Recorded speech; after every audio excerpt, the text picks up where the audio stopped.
In this micro-lecture, we'll explore some tips for structuring your topics. Try to keep as much consistency from topic to topic or week to week as possible.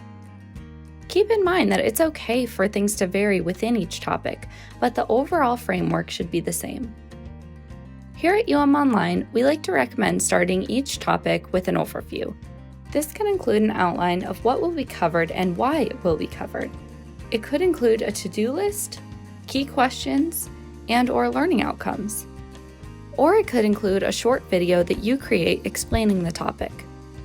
After the overview, you can begin presenting your content. How you present your content is entirely up to you and will really depend on what your content is. We generally use Moodle resources called labels, pages, and books to add and present our content pieces. We also suggest incorporating learning activities or assessments in each topic. It's common to add these kind of activities after the content has been presented, but these can also be sprinkled throughout the presentation of your content. To end each topic, you could include a wrap-up or looking ahead section to help transition into the next topic or week. How you structure your topics is up to you, but I like to recommend presenting the topic activities in the same order as you outline them in the overview.